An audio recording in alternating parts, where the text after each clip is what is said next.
हाथ खड़े कर लो सारे। नमस्कार, आप लोग देख रहे हैं कंट्री मेल और आपको हम बता दें कि ये वही पीएचई के डेली वेजर्स हैं जो कि लगातार 2 से 3 दिन जो है वो लगातार प्रदर्शन कर रहे हैं। और कल जो है इनको पुलिस ने इन्हीं के ऑफिस के अंदर से जो है वो गिरफ्तार कर लिया। लगभग 60 से 70 लोगों को जो है गिरफ्तार कर लिया गया, लेकिन अभी भी इनका हौसला जो है वो काफ़ी ज़्यादा है। और आज फिर एक बार ये सब पीएचई के डेली वेजर जो है वो प्रदर्शन करते हुए नज़र आ रहे हैं। इनके ऊपर लाठियाँ बरसाई गई। हालांकि अगर बात की जाए तो पुलिस की तरफ से इनके लिए टेयर शेल जो है वो भी तैयार रखा गया था कि अगर ये सेक्टर का घेराव करने की कोशिश करते हैं तो इनके ऊपर जो है टेयर शेल से जो है उनको रोकने की कोशिश की जाएगी। लेकिन अभी भी इनका हौसला जो है वो काफ़ी ज़्यादा है और आज फिर से ये लोग जो है वो प्रदर्शन करते हुए नज़र आ रहे हैं। कुछ लोगों से बात करने की कोशिश करेंगे, जानेंगे क्या कहना है उनका। 2 दिन से लगातार प्रदर्शन कर रहे हैं आप, आपको गिरफ्तार भी किया गया, लाठीचार्ज भी किया गया, क्या कहना चाहेंगे? सर जी 2 दिन से प्रोटेस्ट नहीं चल रहा है।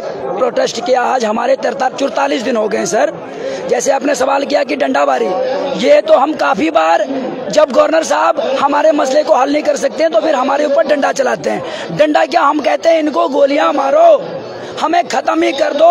आप कह रहे थे कि जम्मू कश्मीर में बीजेपी की सरकार आएगी तो यहाँ पे विकास आएगा।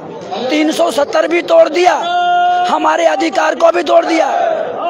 इन्होंने गरीब को खत्म कर दिया है। आप खुद देखते हो सर, जितनी जम्मू कश्मीर में मीडिया है उनका हम तहे दिल से शुक्रिया अदा करते हैं। क्या इनके बहरे कान अभी खुल नहीं रहे हैं? तो सर हमारी गवर्नर साहब से भी उम्मीद अब खत्म हो रही है। जिस तिरंगे की ये बात करते हैं, तिरंगा हमारी देश की आन, देश की शान, देश की बान है। जब हिंदुस्तान आज़ाद हुआ है तब से ये तिरंगा हमारे दिल में बसा हुआ है। इनको ये कहने की ज़रूरत नहीं है कि हमने कश्मीर में जाके झंडा लहराया, जम्मू में जाके झंडा लहराया और घर घर में झंडा लहराएंगे।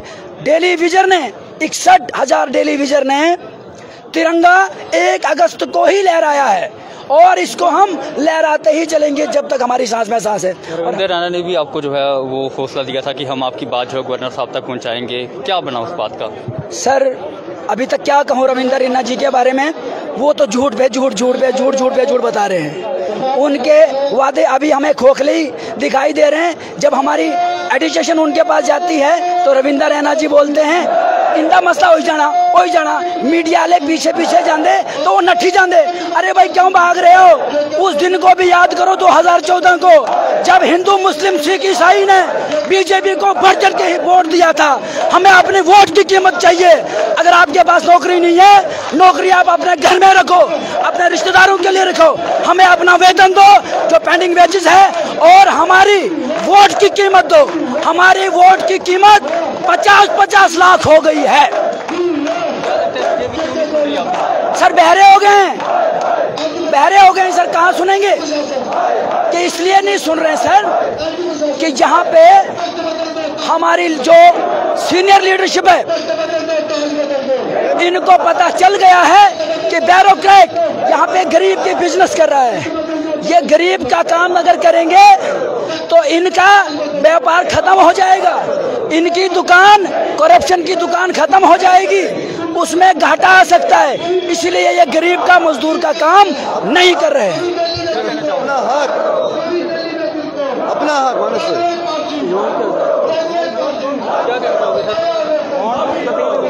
हक भी किया गया, आप पर गिरफ्तारियां भी की गई, डिमांड नहीं सुनी जा रही है। ये लोग हैं हमारे, ये सरकार है, ये हमारे साथ बहुत ज़्यादा बेन्याय कर रही है और हम इस सरकार को ये चेतावनी देना चाहते हैं कि जो हमारा मसला हल नहीं किया तो हम मुड़ने वाले भी नहीं हैं। जो हमारे साथ ये गिरदारी कर रहे हैं, हमें बार बार हमारे साथ एडमिशन ला रहे हैं, हमको पीछे कर रहे हैं ये, क्योंकि हमको अब 30 साल दे दिए हमें इनको और हमारी 30 साल से हमारी ज़िंदगी बर्बाद कर दी है इस डिपार्टमेंट ने। और हमारे जो गवर्नर हैं, ये गवर्नर हैं जो अभी तक सोए हैं। गवर्नर पहले हम कहते थे गवर्नर साहब नहीं कहेंगे, अब गवर्नर कहेंगे इनको हम। और हमारे साथ इन्होंने बहुत हमारे साथ बेन्याय किया और जब हमें बंधुआ मजदूर बनाकर इन्होंने रखा है हमें। और हमें जो हमारी पेंडिंग वेजेस 70 महीने की पेंडिंग वेजेस हमारी पड़ी हुई है वो भी हमें नहीं दे रहे हैं। क्यों नहीं सुन रही है बीजेपी आपकी? ये बीजेपी हमारे साथ धोखाबाजी कर रही है। हमने ना अपना काम लिया, जब कहते थे, जब आए थे कहते थे हमें वोट दो, हमें आपका पहला नंबर टॉप है, ये हमारा काम करेंगे आपका। ये हमारे साथ आज तक देख उन्होंने हमारे साथ खिलवाड़ किया है, अभी हमारा काम ये नहीं कर रही है ये। और मैं इनसे ये कहना चाहता हूँ कि अगर हमारा काम नहीं किया तो अगर आने वाले टाइम में जो हमें तुम लोग सबको सिखा रहे हैं, हम वो ही सबका आगे रखेंगे और हमें एक भी हमें वोट और इनको अंदर आके मीटिंग में नहीं करने देंगे इनको गाँव के। तो इनका साफ तौर पे कहना है कि अगर इस बार इनका मसला जो है हल नहीं हुआ तो इस बार ये बीजेपी को जो है वो वोट नहीं देंगे, क्योंकि बीजेपी ने जो है इनका यूज़ किया और कहीं ना कहीं इनकी मांगे जो है वो पूरी नहीं की। और अब ये लगातार ये जो पीएचई के डेली वेजर्स हैं प्रदर्शन कर रहे हैं अपनी मांगों को लेकर।